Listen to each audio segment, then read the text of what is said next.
That will be good. Then we have...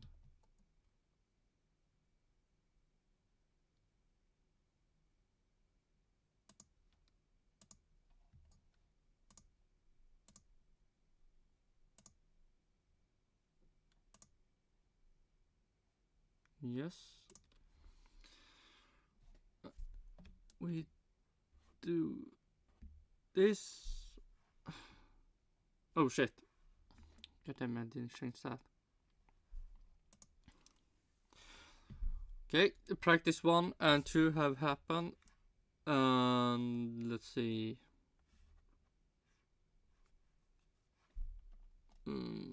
Yeah, Max Verstappen, Sergio Perez in the top. And this is practice 1.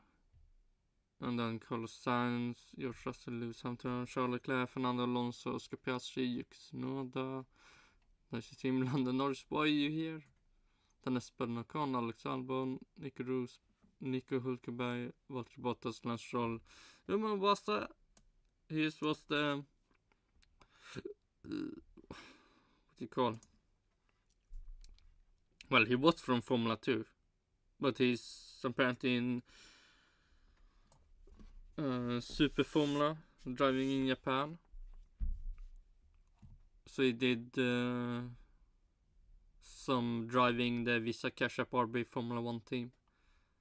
He and Yuki Tsunoda, 2 Japanese people driving in the same team in a practice. Must be some historical moment, maybe. Then we Pierre Gasly, Jürgen Yu, Kevin Magnussen, Logan Sargent. And yeah, Logan Sargent did an oopsie. He did something bad in the practice 1. But luckily that thing he did in practice 1 didn't hurt him in practice 2 because it started to rain and... yeah. That was not a fun practice to watch. More or less, you didn't watch it because nothing happened. More or less. So it's nothing to say, and we can see here Imola will be next time for Formula 3 and Formula 2, so no Formula 2, Formula 3 yet. IndyCar, I actually don't know. Okay, that's not... that's a long time ago. 21st April. Okay, so only... okay. So, a lot of nothing. So let's see what fun you can get from that. So, and we will be watching... the first video will be...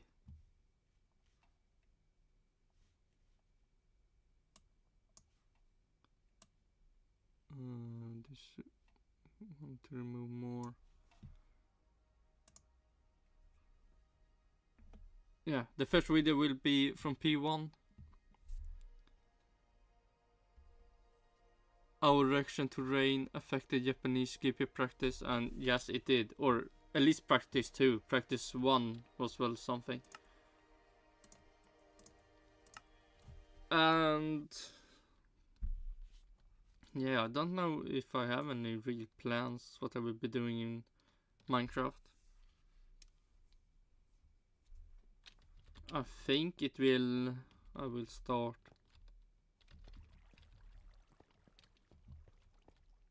yeah, it will probably do what I've done on that one and that one I will be doing here. So start mining around it and then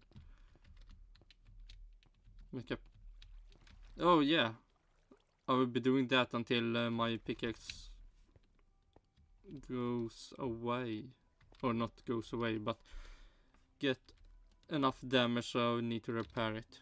But until then we will be... what happened in practice for the Japanese? Actually nothing.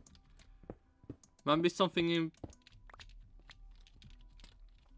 in practice 1, but really I would say nothing happened. it was really boring. Let's see, I want to mine out.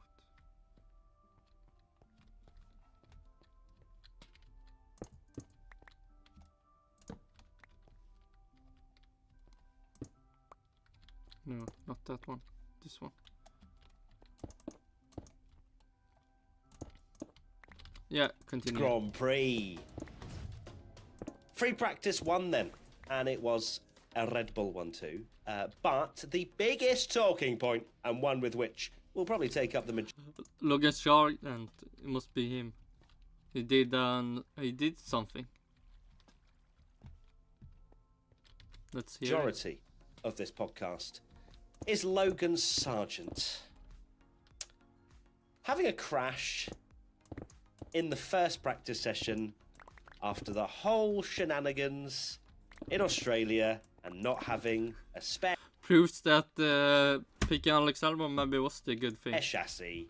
And of course, there was a lot of talking around Williams' decision of giving Logan Sargent the repaired chassis that Alex Albon obviously crashed in Australia. Good that I actually did that, because he crashed with the maybe damaged chassis. Rather than giving Logan back his old, perfectly fine chassis, Williams were like, no, you are the number 2, you get what you're given. And they gave him the repaired chassis, which turned out to be a masterstroke, because Logan managed to break his car very, very quickly. In a quite unusual crash, I would say, one with which I don't think you can really justify or sort of defend him in any way. It was just a complete and utter misjudgment. Yeah, he ran a little bit wide, and there's that tiny little bit of runoff. It's not really runoff, it's actually a section of another layout that you can kind of get away with. And maybe if he'd kind of eased off and realised, what is the point accelerating at full speed into this corner? But as with Suzuka and many crashes we've seen at Suzuka, you put, there's no room for error. He's put wheels on the grass. I feel like every race, people say you can't do. You can put your foot wrong, and also every race feel like every driver just say this is one of the really good ones to drive in. Let drive. Oh no, did I fail this?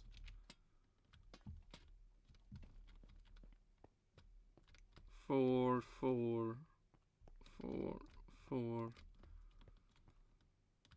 Yeah, that works. Or did I? Oh, I got that wrong. That's 4.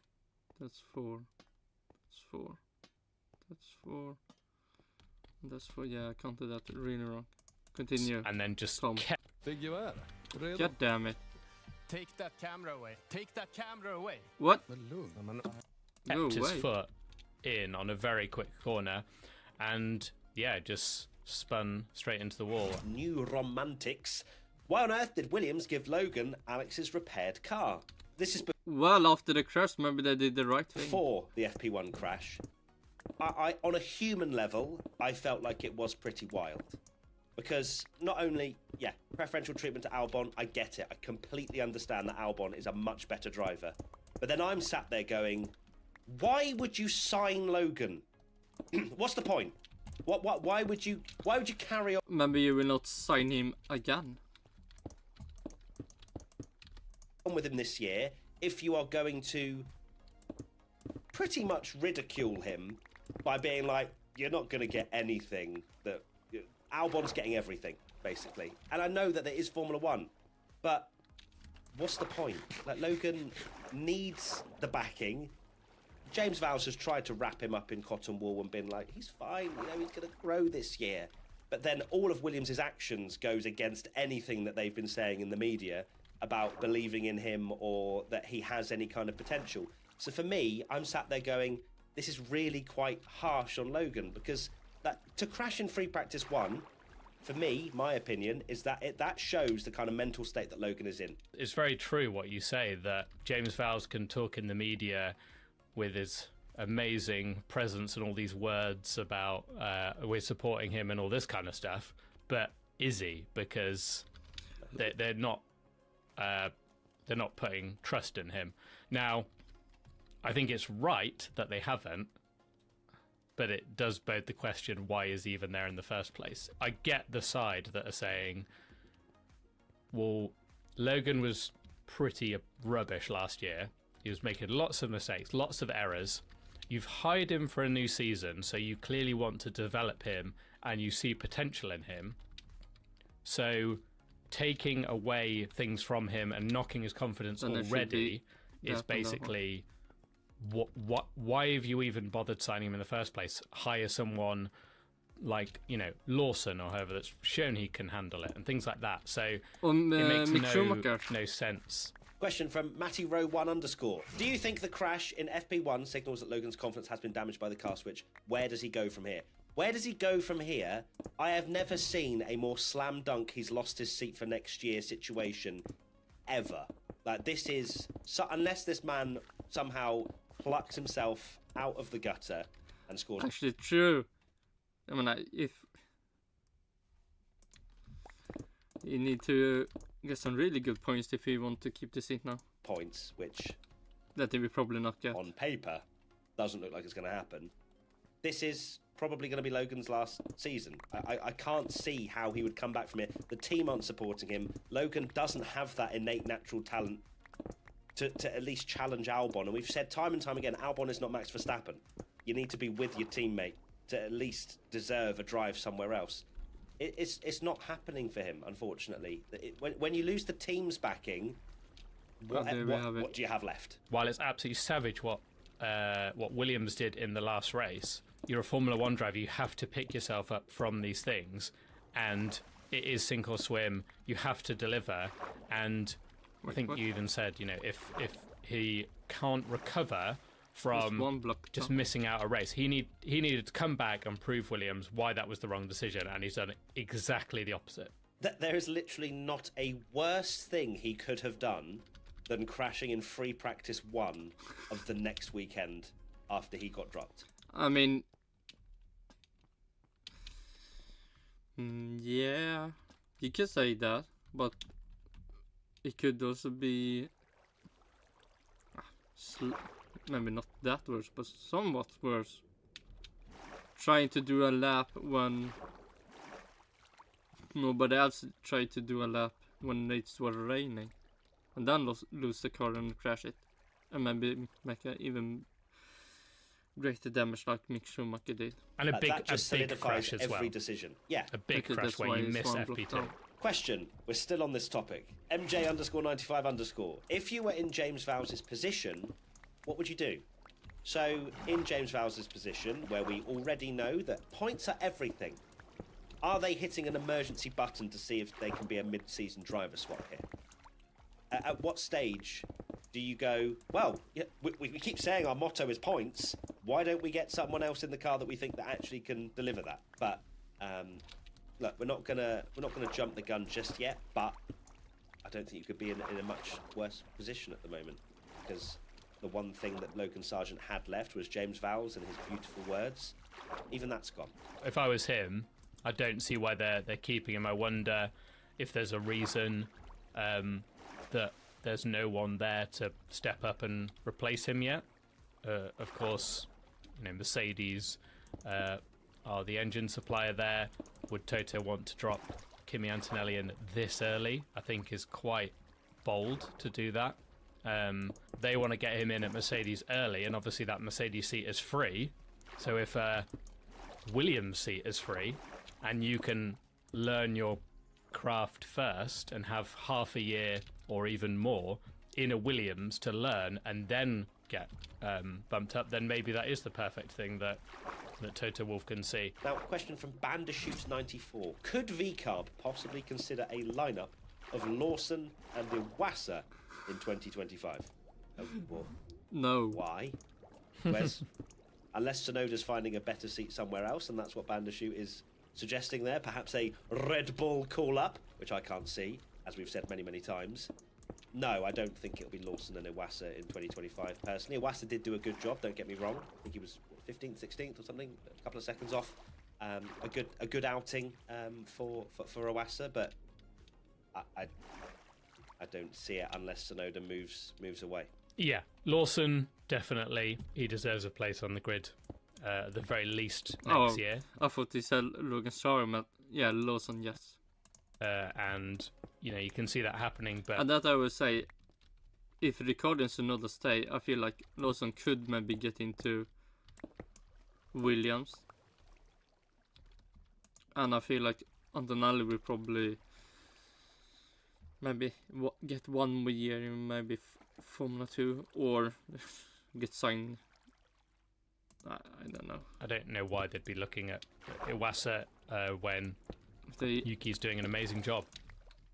I mean, I feel like for Williams to sign Antonelli, I feel like risky. Really risky. And Iwasa at the end of the day is doing this for the allocation that every car on the grid, so 2 per team, have to field a young driver. Makes sense, I guess, for RB and from the Honda side to allow a Japanese driver to do it at the Japanese Grand Prix. I bet he's very glad that it wasn't the conditions of FP2 when he did that. Otherwise, he wouldn't have got to drive. So. But Yuki's doing an amazing job, and it would require him to be leaving RB for his seat to be under threat, in my opinion. Free practice 2 now, and, well, what an amazing session that yes, we it are was. so glad we tuned in for. Of course, it was wet, and then it dried, and then it was wet a little bit more, and then it dried up again, which was the worst conditions you can have for a practice session. Yeah, it's those classic conditions where, and also there's that added mix of it being Suzuka, where one tiny, as we know with Logan Sargent, tiny little mistake or whatever, you're off. You're not going into runoff. You're going into a barrier. So it's not worth the risks for anyone, and that's why we got a pretty dull FP2 with not a lot of running, which is a shame because the Japanese fans are some of, if not the best around, and yeah, they're amazing. Question from Toon Sports SG: how can we incentivise teams to send their drivers out during free practice when it is only a drizzle, not a shower or a downpour, paying fans and all? It's difficult. I think on this, I do genuinely feel sorry for the fans because you do pay to go and see Formula 1 and cars going around tracks, but also there has to be a reason to, especially on a practice day. And I think that it's difficult. It is hard because obviously we all want to see 2 hours of running in practice. Yes. But that's never going to happen. Usually in FP2, I think they wait 15 minutes anyway until they go out, and because of one thing or another. And of course, there's lots of things around engine usage and parts usage, and it goes on and on and on. So where do we stop? Where do we land at to try and get the teams to go out more? I think it's just an unfortunate turn of events. I don't think it's necessarily a problem like that. It occurs very, very rarely, and I think that is just because it's very unfortunate with the weather. But what do they do? The teams aren't going to want to risk crashing, like we say. They've only got a certain limited number of parts. But even if you give them as many tyres as they want in a budget cap era, they're still not going to go out there. Which is a shame for the fans because they pay to see it. It's just unfortunate and the luck of the draw sometimes that you get these sessions. Finally, Mercedes have brought upgrades. Maybe Japan need to work more in the science, and so they can decide when it should rain and should not rain. For this race, as have a lot of teams, Red Bull included as well. James BCFC4, have Mercedes improved? No. God knows. How are you supposed to know after FP1 and what we've just had in free practice 2? And also, with the amount of times we have seen Mercedes bait us one way or another with free practice, we will not know until qualifying and the race. I think that even then you will not know because Lewis Hamilton will be bad in both apparently. Lord was interviewed during practice today, and they were talking about how they were working the rear tyres too much over the front tyres, and they were trying to balance that out a little bit more, and the fact that their car is operating in quite a small window, and that's not obviously the way you want to go. So it seems like Mercedes have had a lot of problems previously, as we've seen, and we'll have to see. We'll have to wait until Saturday and Sunday. It's hard to read right now. Yeah, we need to see a few races in in succession as well. It's not even a case of just, oh, we'll find out on race day, because Mercedes have been such a flip-floppy, inconsistent team throughout session to session, and they've said so many times they don't understand the car that, you know, they could have... I mean, they're trying to find it out. Just taking some time. Soon 3 years, but that's nice. They could even have an amazing Japanese Grand Prix, be really good, maybe get a podium, and then in China they're going out in Q2. It's just what we're used to with Mercedes now. They just can't seem to understand that car, and they're changing all the time. So the only thing that you can predict is that you can't predict what they're going to be doing in practice. Wise words from Tom Bellingham, as always. That's such this is why you tune F1 into cliche the P1 commentary podcast. line. The only thing you can predict is that you can't predict anything. Well, there you True. go. We will see you tomorrow for qualifying. Twitch watch along as always. P1 live show tickets are still available. We are live next week in Cambridge, Bath and London. So if you haven't got your tickets, go and get them all right now. And we'll see you very soon. Lots of love. Bye. Bye. Okay, I feel like practice gave more than this clip. But we continue. I mean, there was only thing that was Logan Strait, and yeah, he crashed out. Not good for him. But let's see if Peter Windsor can give some more information about this 2024 F1 Japanese GP Friday analysis by Peter Well, Windsor. cherry blossoms are out for this rescheduled. Oh, that's something you can say. The blossom have been maybe blooming. Japanese Grand Prix now in April. Good to see. Whether Still or no not blossom for me in Minecraft. Still haven't seen or got any tree from blossom tree. brilliant though.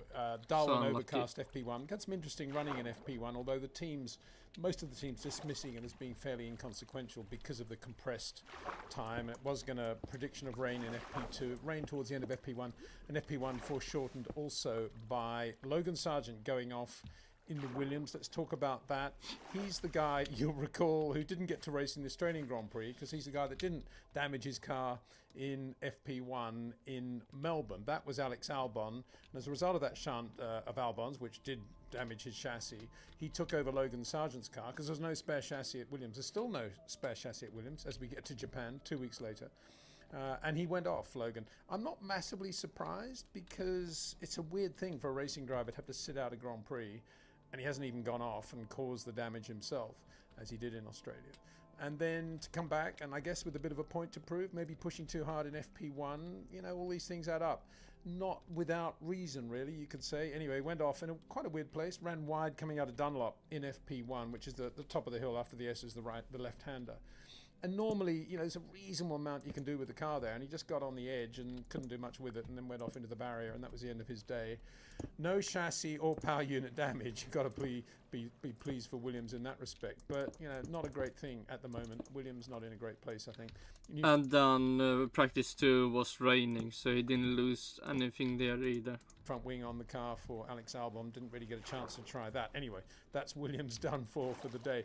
For the rest of it, it was quite interesting. There were two aspects I thought to all of Friday and what we saw in Japan. One was what we saw on the track, and then I don't often refer to this, but then also what we saw on the Thursday in the press conference.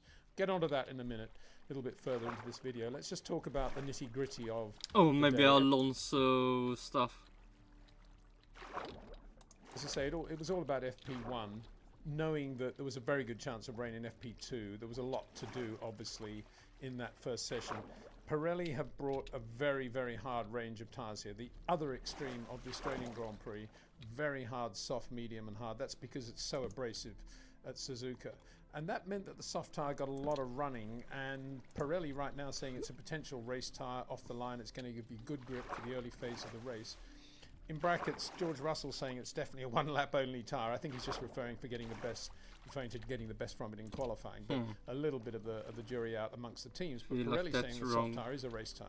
And for a while, Lewis Hamilton was quickest. Lewis was looking pretty good in the Mercedes out of the box.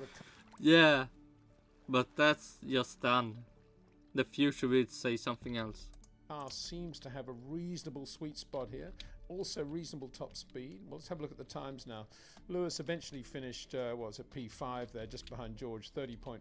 But at the time, that 30.5 was a good 3 or 4 tenths quicker than anybody had gone on the soft tyre. It was a really good lap by Lewis. And the top speed, as you can see there, 295. George Russell, 295 as well, which puts them alongside Red Bull. Now, whether that's going to stay that way for the rest of the weekend, of course, is up for debate, because Max still finding a good, well, if you look at 30.0, the next quickest time, Carlos Sainz 30.2, and he's slightly quicker in a straight line doing that, and bearing in mind Sergio Perez only did a 30.2 as well, you've got to assume that Max pushing it, would probably be well under 30, and that's a quick lap compared with last year. It's about 1.6 seconds quicker than last year, which shows the strength of the soft tyre, I guess, and also how much progress has been made by the teams over the past 6 months. A lot, really. Impressive to see that. And now it's probably in a Only 6 months.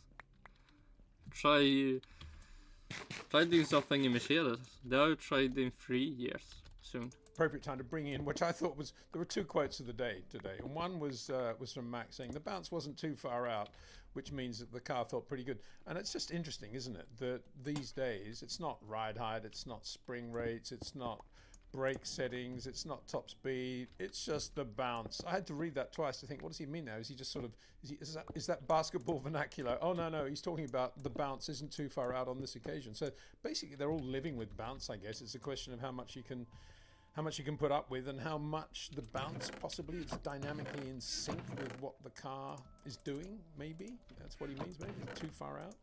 Anyway, I thought that was quite an interesting quote from Max. So he was quickest, 30.0. Carlos 30.2, looking good again in the Ferrari, slightly quicker than Charles every time he went out. Yeah, everybody's got upgrades here, mainly flaws and things we can't see, but on a couple of the cars, I say like the Albon Williams front wing, but Carlos looking really good and composed and in control of his weekend already, 30.2. And yeah, just 3 kilometers down in top speed. That's kind of what I was saying after Melbourne, that in terms of the overall lap, Red Bull are going to be able to match anybody and do that with a top speed advantage. Of course, they can trade that off. They can get rid of that top speed and then give themselves an even bigger sweet spot in terms of tyre management with more downforce if they want to. But the 2 Mercedes looking good. George Russell, Lewis Hamilton. For now. So Sergio Perez in there. P2. Wait for practice 3 and then quali, then the race. 5 shades slower, 2 tenths slower than Carlos. And then Fernando Alonso, 30.5 as well, in there, kind of dancing with the music, 293 with the Aston Martin, looking pretty good spot to be in. I haven't got the other top speeds there because Oscar Piastri and Lando Norris didn't run the soft, they ran the medium in that, and that 1 lap blast, if you like. So McLaren looking good on that medium tyre. Yuki Tsunoda also pleasing his local fans with another good performance, and in the other car. And this, I hope Norris and the rain will make some justice from Russia, so he will finally get the race win. And if that happens, Max Verstappen will lose the race win.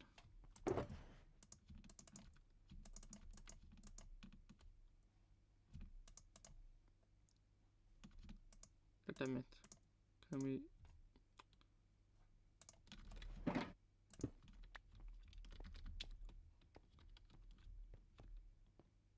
It's time to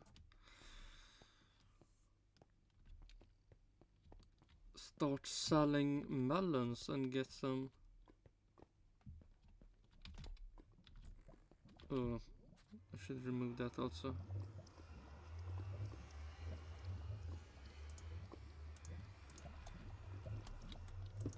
I need to buy some lanterns also.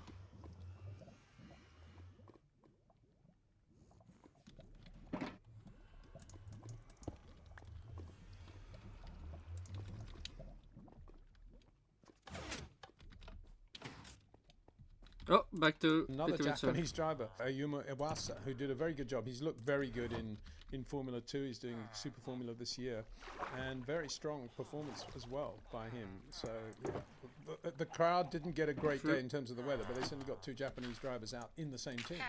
Can't think that's ever happened before, ever, in the history of the sport. Maybe I'm wrong there, but it was good for the fans nonetheless. So let's have a look at the speed trap from that FP1 when the speeds through the trap basically maybe on when that they were on the soft tire doing those quick runs. Although Lando Norris, race, as I say, maybe? a bit of an anomaly there. Probably some mega tow as well, I would think. 299, almost 300 kilometers an hour through the trap.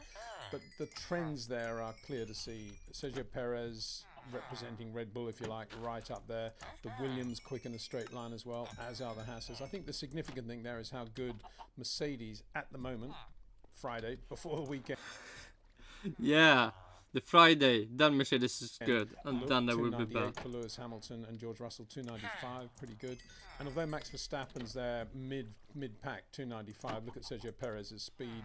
I think that's an indication of how much Red Bull have in hand. They're probably running different setups at that point as well. Fernando midfield and Ferrari relatively slow, 294 through the traps for Carlos Sainz and Charles Leclerc. With the prospect of rain in FP2, the teams did a compressed fuel run session towards the end. Not many laps, although because Lewis felt pretty comfortable with the balance of the Mercedes, they got him out first with fuel in the car on the soft tyre. Most runners choosing the soft and showing that it is a good race tyre. And Lewis, look at the number of laps Lewis did, and look how consistent Lewis is. That's a Lewis Hamilton, and he's enjoying his driving again for sure, particularly Suzuka. But to have the Mercedes reasonably well balanced this early in the weekend is, it's nice. Haven't had that all year so far, have they? So Lewis, Yeah, but this is just practice 1. Then practice 2 will happen, and then 3. Then qualifying, then they race. Looking at starting at 35.9, let's just look at what Ferrari start with on their outlap on softs. Carlos Sainz 35.7, so 2/10 there. But then George did a 35.7 as well on his outlap, and Charles Leclerc on the hard tyre 35.7. So that's a pretty good performance by Charles Leclerc. Let's not get ahead of ourselves there. 35.9, Lewis 35.9, 36.3, and then he's in the high-ish 36s. So there are not enough laps done by everybody else really to be able to compare. Let's look at Fernando Alonso, 35.6, but quicker on the outlap, and then into the high 36s as well. So Aston Martin, you could say, about on a par with Mercedes right now. And then right at the end of Lewis's run, just to finish that, they sort of did their hard run, and they felt they got some pretty good results. 3:37, 2:37.1s, and then a 37.7 at the end. And they put Lewis on a set of mediums at the end, see how that was as well, and did a 35.3 on that. So that was a good day's running for Lewis, the best he's had so far this year for sure. Max Verstappen on the hard tyre. First race. Red Bull going into this absolutely conservative on this Friday. Conservative in terms of top speed, giving themselves lots of downforce and running the hard tyre as well. 36.4, 36.2, 36.2, 36.6. But having said that, look at Charles Leclerc, also on the hard tyre, and dismissing the day as not being particularly productive. 35.7, 35.2, 35.6. That will make Red Bull look twice for sure. And he's got a top speed advantage at the moment. Repeating the point, Red Bull probably going to be changing setup big time going into the weekend. But an interesting run by Charles Leclerc there, that's for sure. Lightning strike. They were doing 34s when the top runners were doing 35s, 36s, which suggests they weren't on heavy fuel or as heavy a fuel load, which is why we don't have them in there. But as I say, Ferrari doing a nice job splitting between the soft and the hard with these fuel runs, and Charles Leclerc looking very good, I thought, on that hard tyre. And just to finish the day's running before we go on to the other business, I thought this was another good quote worth mentioning. This is from Logan Sargent after he put the Williams in the wall at Dunlop. I put the car in a place I didn't realise I was at. I think there are a million things you can say about that. One is there are a lot of words there which basically say I crashed. But beyond that, there's the whole business of putting the car in a place where you think you know you are, but you aren't. And that kind of goes well over my IQ. I can't even begin to understand what that really means. So anyway, it's probably as a result of lots of sim stuff. I think it's probably sim talk, is it? I don't know. We'll see tomorrow. They are predicting more bad weather over the weekend. Poor Japanese fans with the cherry blossoms. They'll sit there patiently as they always do. They just love seeing the drivers on the pit apron, let alone driving out on the circuit. So they love every second of it, I know. And Formula One will then be racing at Suzuka. What a Grand Prix it will be this weekend. Looks pretty close. That Pirelli soft tyre looks interesting, that is for sure. And Max Verstappen, as ever, looks good in the Red Bull. But there'll be quite a lot of changes, I think, to that car as we go into the weekend. Ferrari looks strong. And Mercedes, for the first time this year, look reasonably okay. Reasonable. We'll see what happens tomorrow. There's not much to say.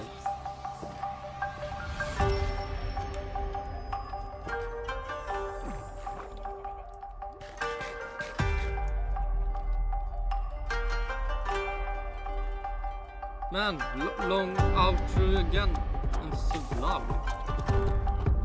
Fuck.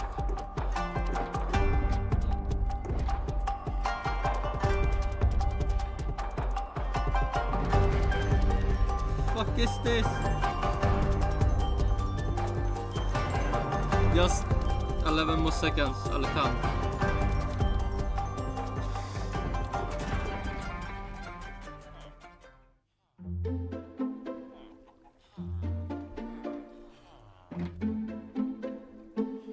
Oh shit. Go away at time. We don't need you. I mean, man, actually it was nothing either.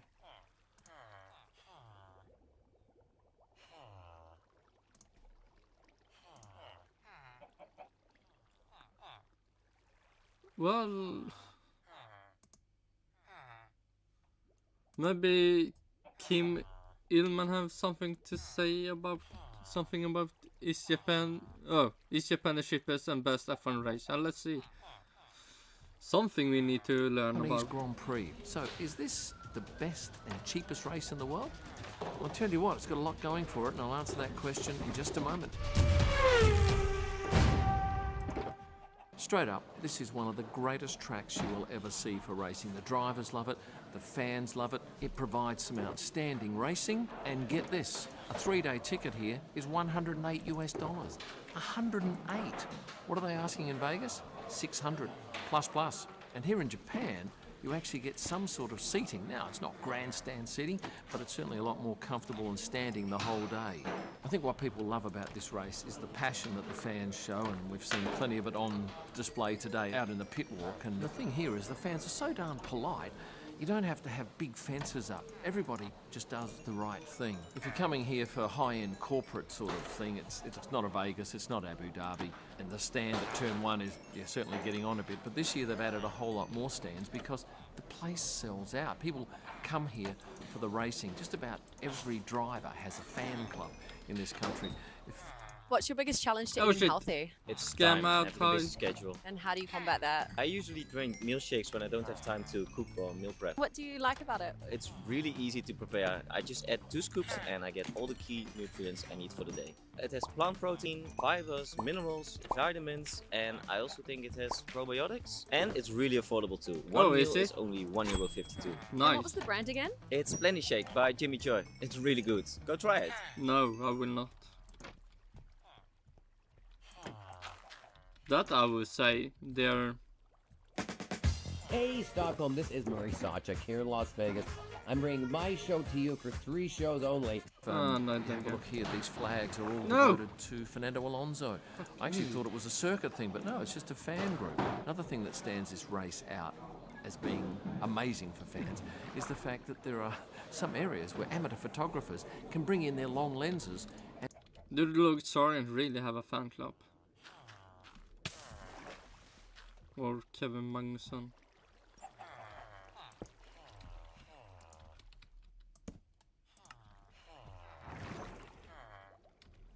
and shoot from the stands. Now, I'm not sure if that happens at any other track.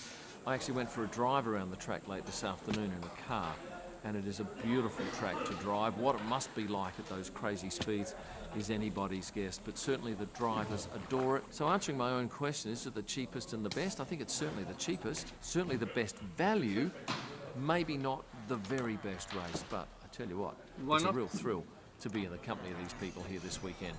Other things you might be interested in today, the Ferris wheel. First time I've seen the drivers' faces and numbers on a number of the carriages. I was intrigued by these new Red Bull hats. I asked somebody what the Japanese characters say, and it does say Red Bull Racing. We saw Esteban Ocon out on the grid today racing remote control cars with Oscar Piastri. Now, last year, you might remember, Esteban did exactly the same with Lewis Hamilton. And it turns out that Esteban, Lewis and Oscar all got their starts with remote control cars back in their early days. In fact, Oscar Piastri, you might have seen my video, actually won a championship or two going back to his very early years. Yep. So it was great to see Esteban out there having some fun with Oscar this year. Who's he going to pick next year? Oh, one quirky story that I'll tell you, and I won't say which team, but I was walking past it and I stopped and had a listen. I think, what is that song? They were playing Enola Gay. Now, I have no doubt there was nothing in it. It was just that it was quite quirky to hear that song here in Japan. So we go on to Lance Stroll. I don't often get great responses from Lance pictures, but this one... I mean, he maybe planning to retire, so he don't want to waste more time in Formula 1. I mean, that could be true. But damn it. Did well this morning. I got definite John Travolta vibes seeing him today. The hair swept back and looking pretty cool in that Boss outfit. He and Fernando Alonso both came in dressed in Boss because they are a team sponsor. And that Lance Stroll picture was my biggest performer today until Oscar Piastri rolled up with Lily's Naima. Lily has actually nearly finished her degree in, I think it's aeronautical engineering. I thought she was going to finish last year, but she tells me today that she's due to graduate sometime in summer. Maybe she'll end up getting a gig here in the F1 paddock. Lando was in a hoodie, his own hoodie. Maybe. If you have a look closely, it's got a whole lot of logos on there, but you probably don't recognise most of them because they are stylised logos of his fans, except a couple, like PAP is John Malvin's company. John's his trainer. But yeah, that was a nice hoodie that's available on his website right now. Pierre Gasly, he's obviously selling a hoodie too because he had a Gasly hoodie on. Zhou Guanyu's selling a shirt because he had a Zhou shirt, and also the cap has his logo on the front there. George Russell was decked out in Tommy Hilfiger, and I thought he was pretty bold because it was chilly. I mean, it almost looked like fucking what Lewis Hamilton would come in. But he should have a super weird jacket on him. This morning, that wind was ripping down this paddock, and he only had a short walk, I guess, so he just forged on for the sake of fashion. This is the area between the catering and the hospitality suites, and a lot of the drivers will take this route to get away from the photographers and video cameramen that are out in the paddock. But oftentimes you'll see drivers hanging around and talking because it's semi-secret, semi-private. Next week I'll be doing a driver's drove video, and I can tell you now that Valtteri Bottas rode a bicycle in, as he often does. I went for a wander down pit lane today, and have a look at these signage above each garage. This is, and I'm pretty confident in saying this, and correct me if I'm wrong, this is the biggest signage we see all year. All 9 of these are vinyl stickers, and the last one, Haas, is actually a digital sign. Now, the thing that's unique about this paddock is that the last team is right underneath the podium. What that means is Red Bull typically would be the closest to the podium, but they're going to have the longest walk for their crew to race up and celebrate Max's win, if indeed he wins, which the bookmakers say he will win this weekend. Yuki Tsunoda is big here. It's his home race, and in fact, if you go over to the other side of the track in the main grand... God damn it. I mean, this is really good ad for Visa Cash App RB Formula 1 team. And in fact, if you go over to the other side of the track in the main grandstand area, behind you'll see some monstrous great pictures of the young Japanese driver. Oh, and I nearly forgot, his is one of 3 of those little hutches that were built last year by Sebastian Vettel. You might remember this at turn 1. Yeah, I remember. Man, it felt like a joke. And how much did this actually do for the bees? Or was it?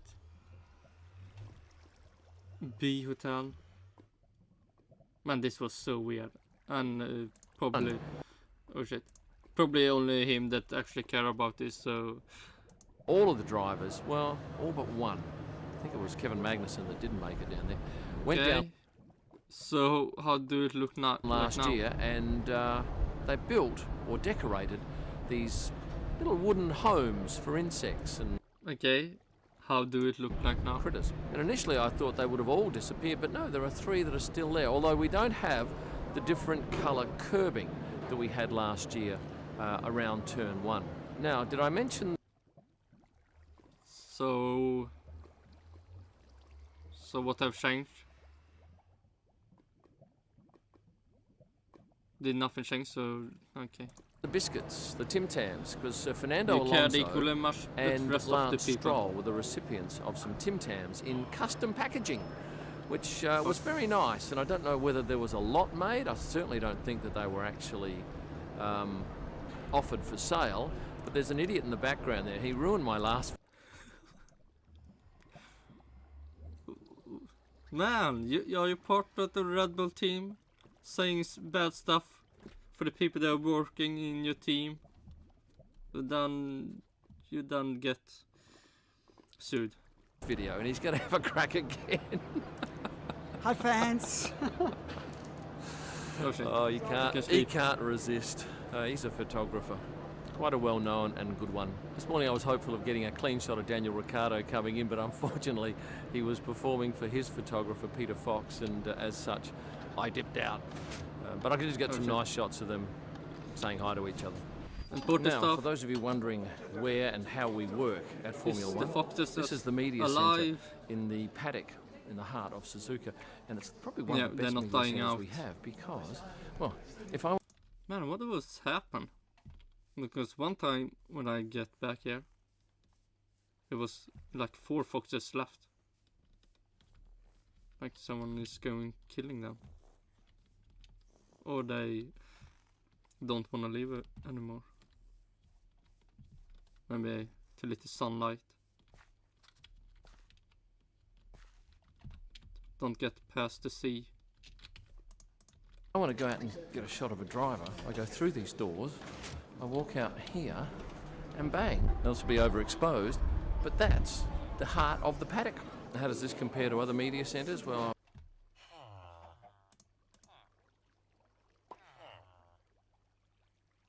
yeah, white blur. I can really see the heart of. But that's the heart of the paddock. Sure. How does this compare to other media centres? Well, I'll give you the worst example, Saudi Arabia. The walk from the media centre to the paddock there is every bit of 300 metres. So if you forget something in the paddock, you've got a long... I mean, you get some workout. Walk back to pick it up and get back there.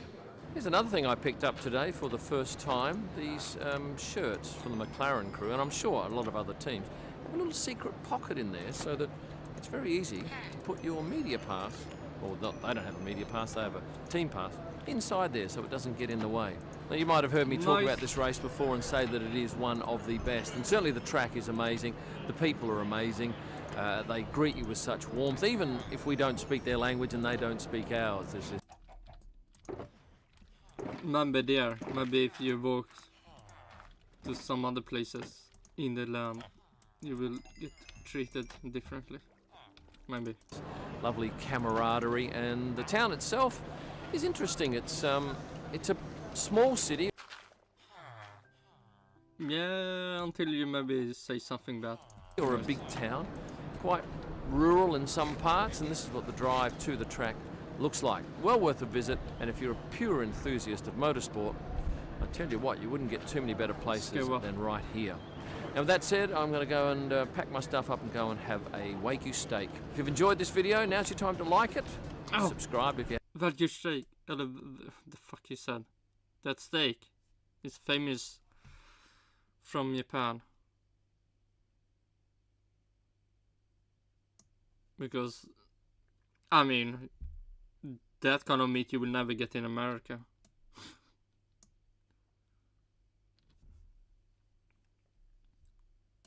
Man, a company in America will never succeed to spend so much time to making meat good when they can just make it bad.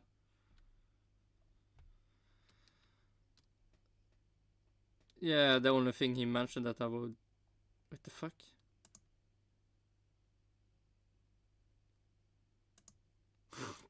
Why did he have... The fuck is this? Listen, I think, what is that song? They were playing a Nola game. Now, I have no doubt. Okay. Okay, so this is him. Wonder why. What more? I mean, the fuck did he say? Did he even show how it looked like now? En klassiker som är stor, på riktigt. Med dubbla skivor. Yeah, this is actually a place you should visit. Here we have Matt Pat doing hamburger review on McDonald's and the fuck else weird companies, and then you didn't even use this. And this will be one day really amazing. If they would try to get a sponsor with Max Verstappen. I mean, it's the perfect name. Even a company called Max. Then we have a great driver. They called Max. So why not? Svenskt nötkött och dubbla lager cheddar. I mean, he already do stuff with Viaplay. So why not? Try... Max should really... I don't know how great that is. Someone that tried to be fit, being sponsored with a fast food restaurant. But who knows? Prova den hos Max. Could be fun. Sveriges godaste burgare. Här ska ord... Fuck me. Får man gå på toaletten? Jag vill klämma lite granna på... Oh, and I nearly forgot. His is one of 3 of those little hutches that were built last year by Sebastian Vettel. You might remember this. At turn 1, all of the drivers, well, all but one, I think it was Kevin Magnussen that didn't make it down there, went down. Okay, I don't care. And we do some...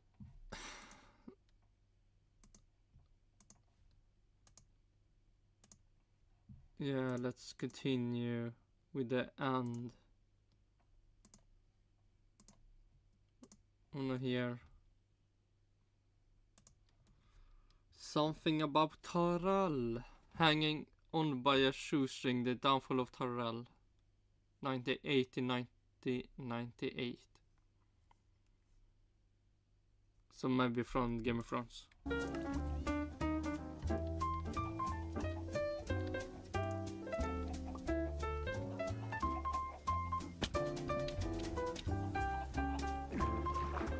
Over the last month or so, I've done a few videos, well, it's actually 2 videos, on teams that were once powerhouses of Formula 1 and motorsport in general, that just seemed to be on life support for a few years into the 1990s, and then just dropped off completely. Those teams were Lotus and Brabham, both huge parts of 1960s Formula 1, both having a decent amount of success, with Lotus surpassing Ferrari in titles at one point, and being revolutionary in terms of wings. Oh my god. That time of life. Surpassing Ferrari. Man, I have some shit on me now.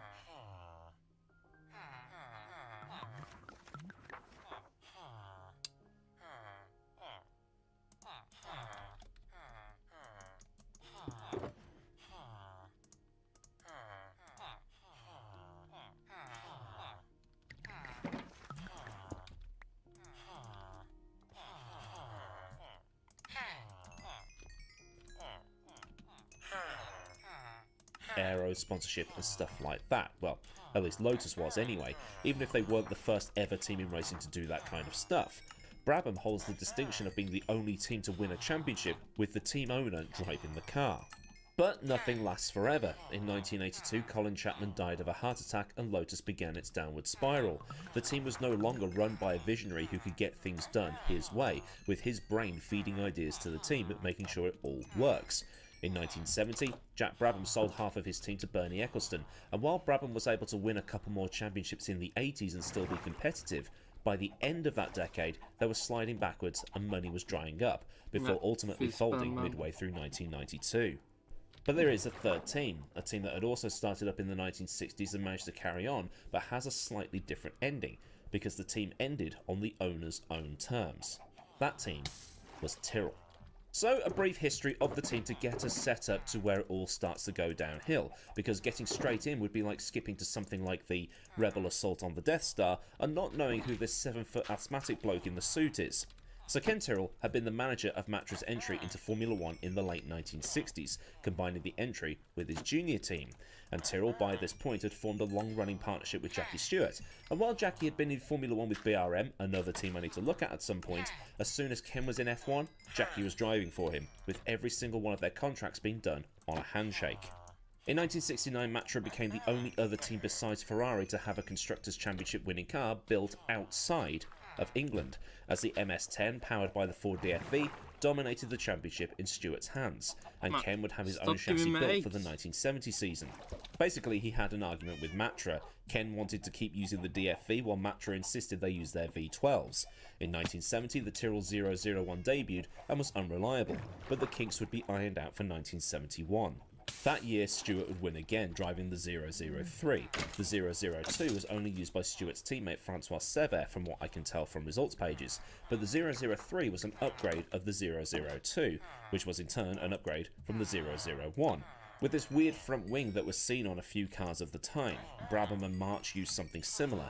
It must have worked because, well, it doesn't really resemble a front wing that we're used to. It doesn't look like anything Lotus had, that's for sure. 72 was another not-so-fruitful season. It then went into 1973, where Stewart would win his third and final World Championship, and he would retire from the sport completely.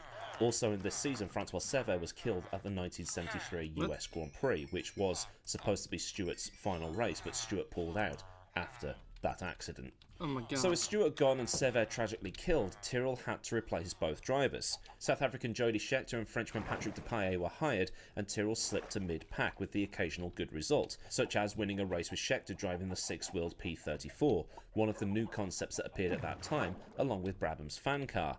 And a video I need to do at some point because, well, my dad asked me to do it. He asked me to do it ages ago, I've just never got around to it. But despite hiring the likes of Scheckter, Peterson, Depailler and Jabouille over the rest of the 1970s, Tyrrell wasn't getting close to winning championships as Lotus continued to innovate, Ferrari had Lauda, and McLaren had now established itself as a front runner. So we get to where it starts to turn on its head. In 1980, Tyrrell ran the car with no sponsors. None. None at all. All it had on the side of the car was just the logo of the team on an all-blue design, and while the rest of the grid was transitioning over to turbo engines, Tyrrell was hanging on to the DFV, because turbos were too expensive to have without proper funding. Tyrrell did manage to get sponsorship from the Italian domestic appliance company Candy, and this proved to be a massive shock in one of the final events of the FISA-FOCA war. Tyrrell needed the money, there's no doubt about that, and that's going to be a common theme throughout this video.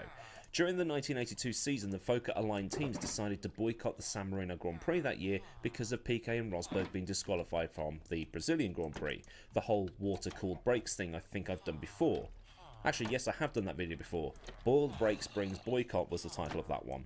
Brabham, McLaren, Williams and Lotus decided to not turn up, but Osella, ATS and Tolman decided to race. Osella because they were Italian and wanted to be at home, and the other two teams doing so because of sponsor obligations. Now Ken, hugely loyal to the FOCA side of things, did the unthinkable and crossed...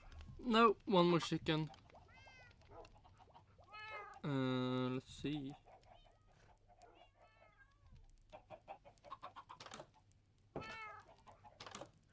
Okay.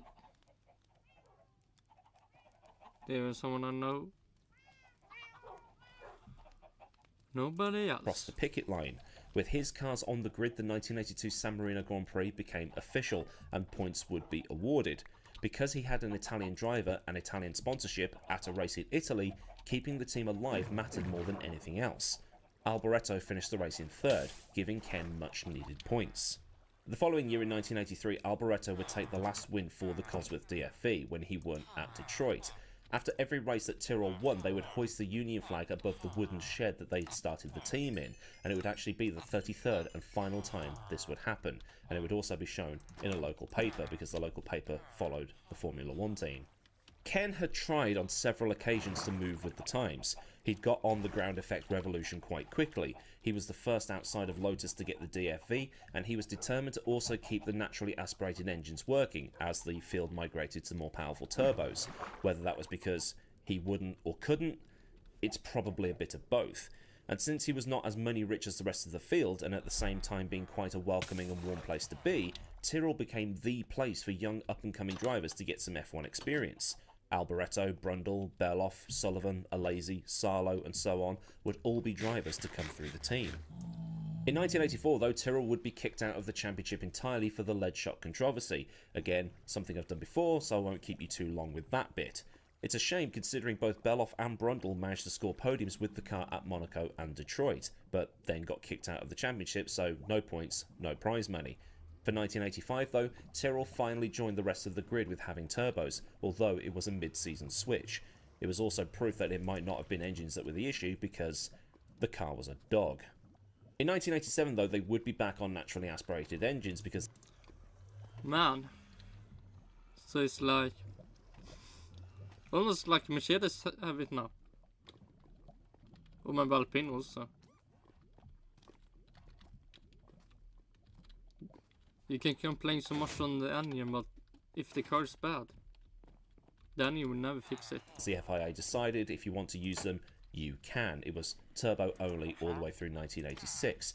For 1987 though, they introduced two new championships, the Colin Chapman and Jim Clark trophies, which were awarded to the best naturally aspirated car and team throughout the course of 1987. It's something that not many people know about or remember because all of those cars at the back of the grid that were still using NA engines were considered dead men walking. But in the late 80s into the 90s, things looked like they might pick up again. Tyrrell had managed to grab Harvey Postlethwaite from Ferrari, and Harvey had been instrumental in designing the first high-nose F1 car, the 019. This car was introduced 2 races into the 1990 season, and it was a design that would evolve into the default design for a Formula 1 car by the midpoint of 1996, which, again, I need to look at. If you know, you know. Although this high-nosed Tyrrell would become the default design... almost looked like a IndyCar. ...for F1 cars for many, many years. Like an Williams plus IndyCar. There you have it. It might have had its origins somewhere else. Prior to joining Tyrrell, Postlethwaite was John Barnard's man on the ground at Ferrari, and Barnard, who was working out of an office in England, had the shock of his life with this thing. The story goes that he'd been doing design work and said to Ferrari, "I need this design tested in the wind tunnel."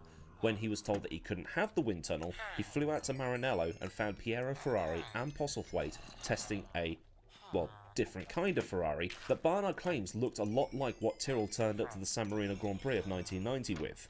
A car that Jean Alain...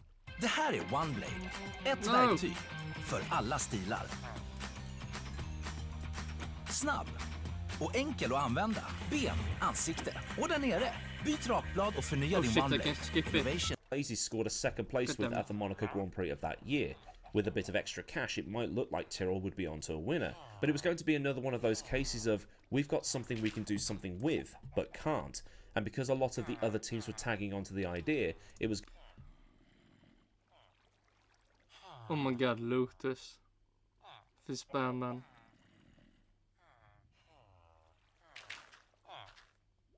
Oh, Benetton times. Oh, Williams. Going to be a case of, we came up with it, but they're doing a better job. And money was still tight, as you can probably gather from the running theme through this video. So tight that Ken had to drive the lorry containing the cars and all the equipment to the Monaco Grand Prix of 1990. He had a UK heavy goods vehicle licence. Imagine Gunther Steiner doing that today. It'd be like something out of Grand Theft Auto. But other problems were arising. Alesi was too good and had been offered contracts by Williams and Ferrari, a contract dispute that saw him go to Ferrari in the end. I don't know if Ken also did this, but Eddie Jordan was very good at making sure he took an amount of, well, let's call it compensation when his drivers left. He got money from Ferrari for Eddie Irvine and probably got some for Barrichello when he went to Stewart. He took both the Schumachers for a few million as well. But Tyrrell's young talent was off, and Tyrrell also lost 2 key personnel to Ferrari and Benetton. 1991, with an upgraded 020 and money from Brown, the, shaving people, it wasn't the upward trend they might have anticipated. The Mugen V10... It looks so much like an IndyCar. So weird.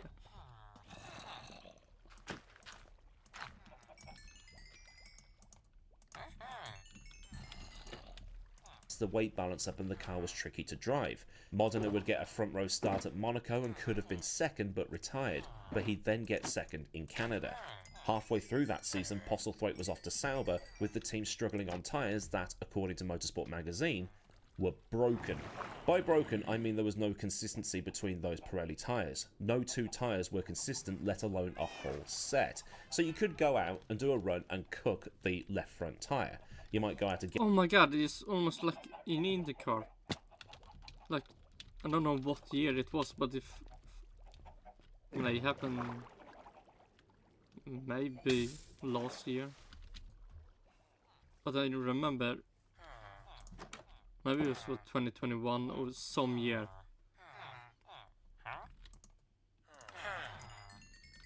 It was like some tires could be good, then you test some others and they are bad. Again on a new set and nuke the right rear. Or you could put a third set on and they'd last forever. The only good thing about like IndyCar. Because I think it was new tires or something.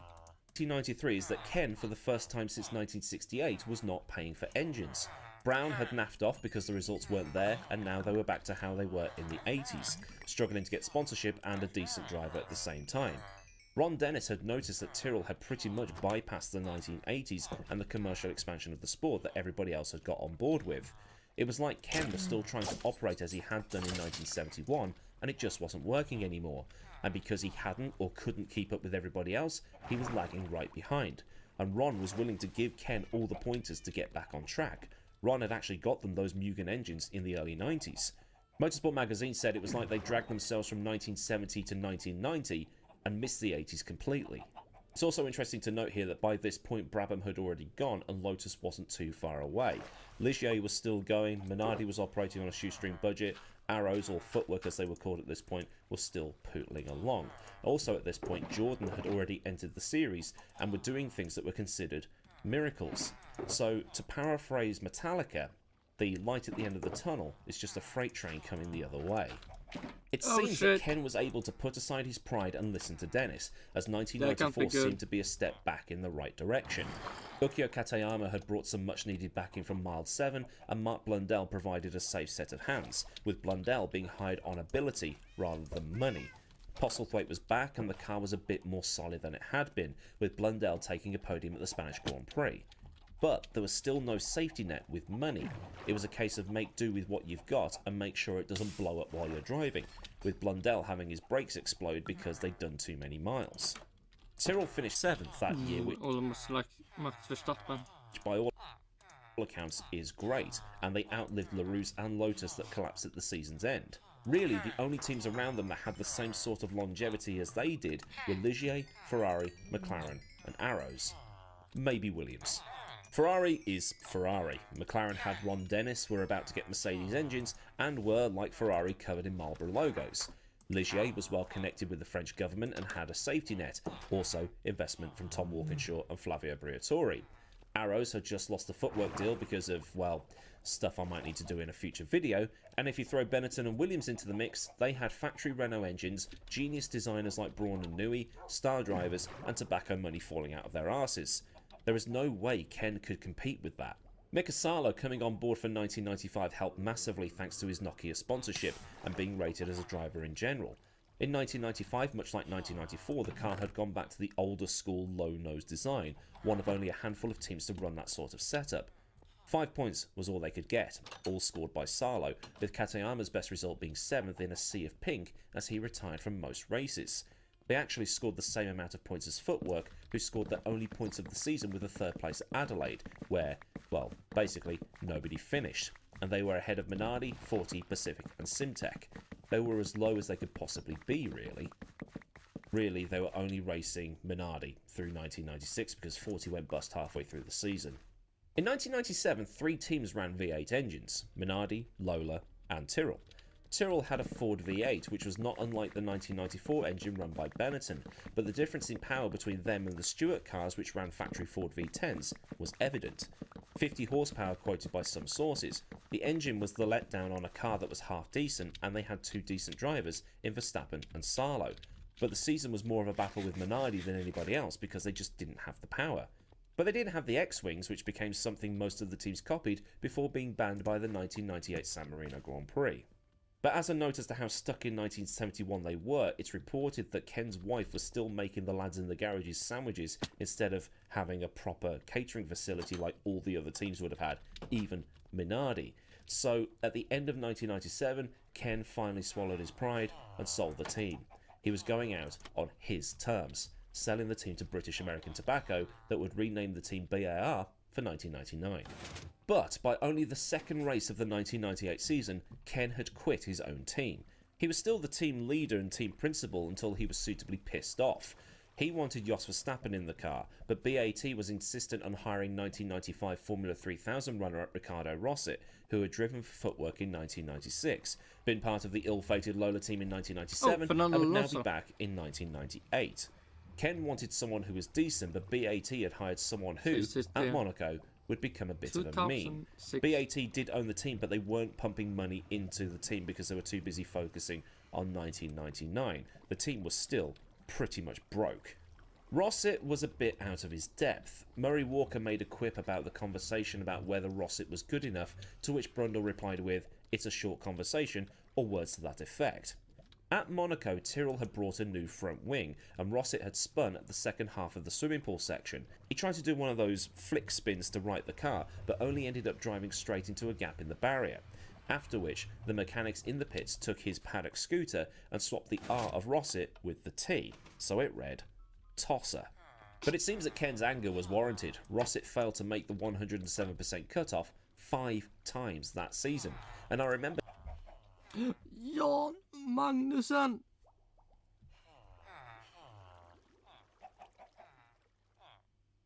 Jan Magnussen? We are from Denmark. No, but oh, Jos Verstappen. Hype. Okay, only one I actually know. But Tyrrell at the time being the laughingstock of the grid. From looking through accounts, results and bits and pieces like that, it seems that on multiple occasions Tyrrell had a springboard, but for whatever reason couldn't make the jump. They couldn't take the opportunities they were given. And in a lot of cases, the car they turned up to the first race of the season with was the car they'd have for the whole year because there just wasn't the money to develop.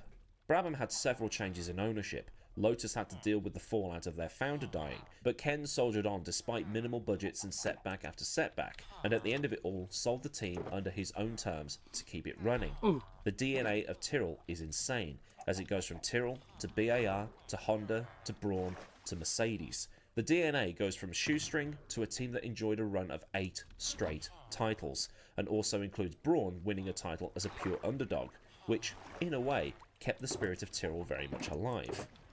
So while Lotus and Brabham died off as a result of ownership changes and not being able to secure factory engines, Tyrrell's was a little bit different. It was a case of being left behind, either as a case of they couldn't keep up or wouldn't keep up. But because Ken Tyrrell was able to... Almost like Williams. Until... what's his name? The Mercedes guy, when they come in.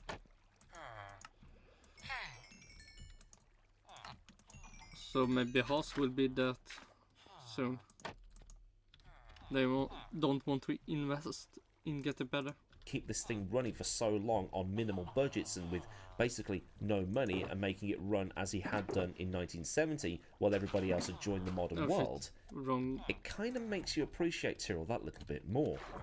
So then, a look at the downfall of the Tyrrell team between sort of 1980 or so and 1998. If this has been an interesting video for you, then do like the video so I know I've done a good job. And for more like this, get subscribed with the bell on so you don't miss out. And I mean, I would say somewhat interesting. Final slog towards 100,000 subscribers. Massive thanks as ever to the fine bunch of lads at Patreon for the support. And if you want to help out at a more personal level, there's a link to Patreon in the description, along with links to Discord, socials, and other bits and bobs that you might want or need to know. Or there's super thanks and memberships if that's more your thing. So until next time, I've been Aidan Millward. Have a great day wherever you are, and goodbye. Yep. Let's go away from that, and then we can go to and look at in 7 hours practice.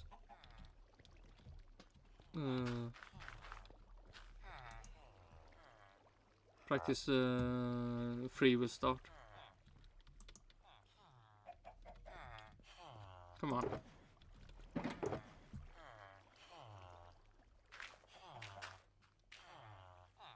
And then when this are done, we'll go through this and get a lot of snow. Maybe I will start getting some wood.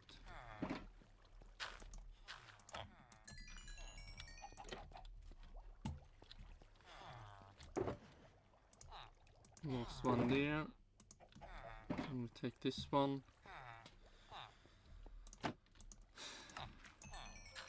But I really hope Lando Norris will be the winner in Formula 1.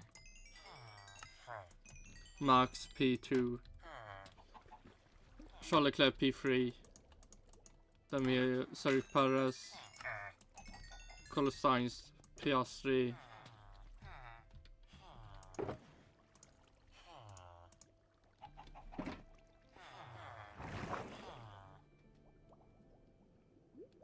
And Alonso.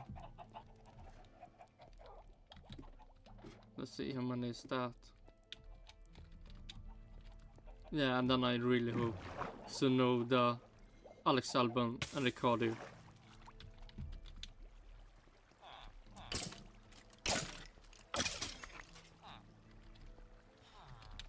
So Visa Cash App RB Formula 1 team and Williams get some points.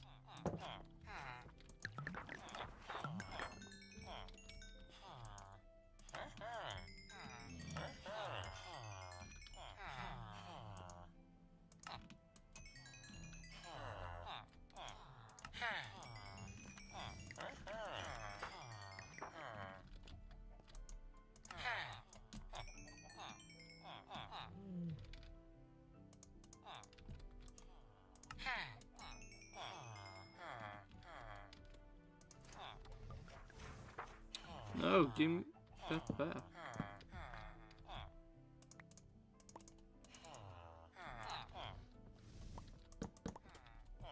Let's see, do I have...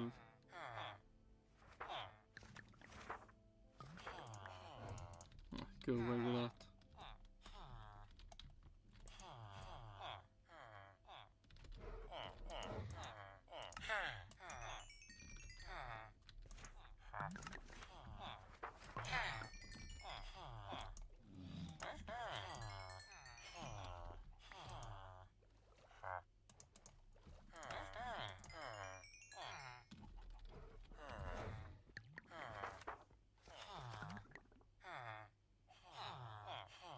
God damn it.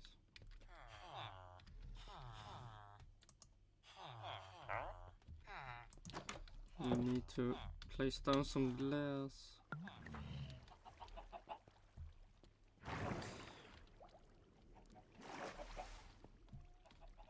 Oh my god. Fucking that scared me so much. I have no plans to dying in all these levels.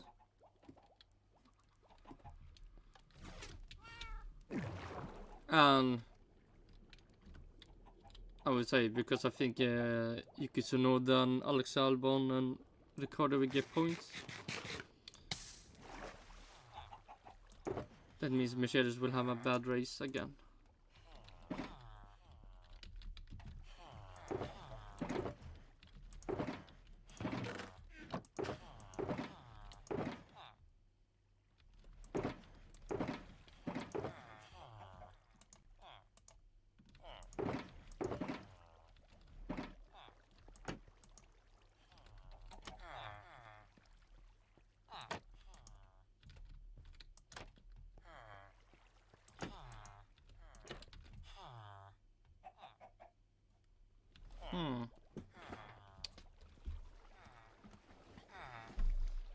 Where should I put all the glass?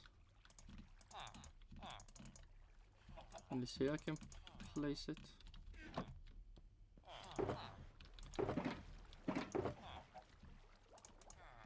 No, I want that.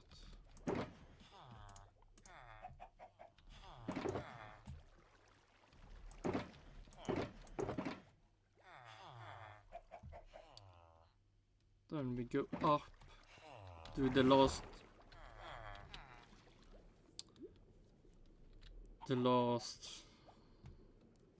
trading.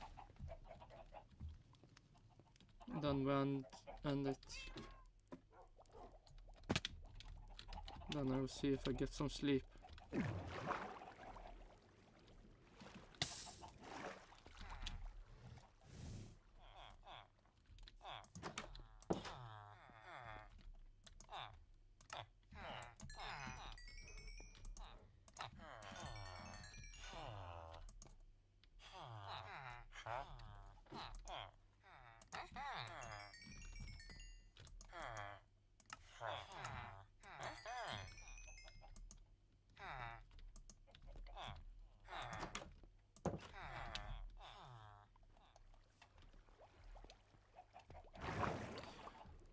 Four more after this. No, after this one is one more, and then 4 more pickaxes. 5.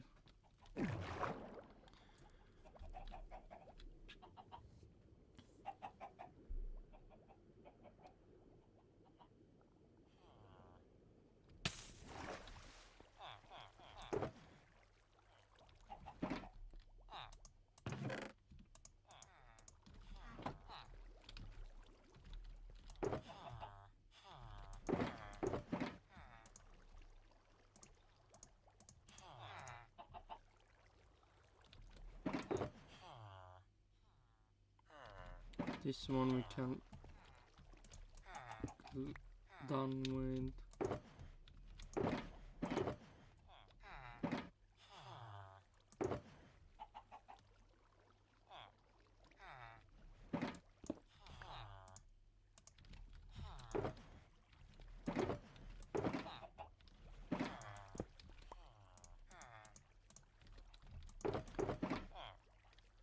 Let's see.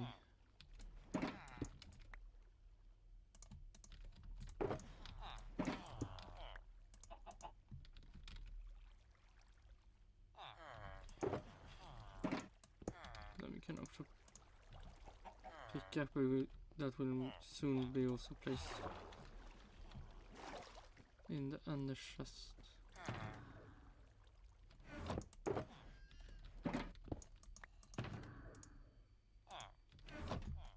And now we go to sleep, and then it's finally over. Finally over.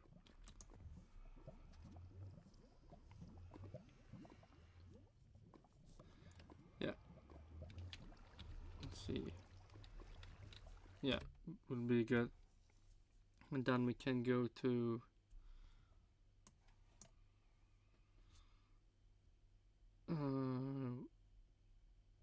this one, and hopefully practice 3 that are in 7 hours will be more fun than practice 2.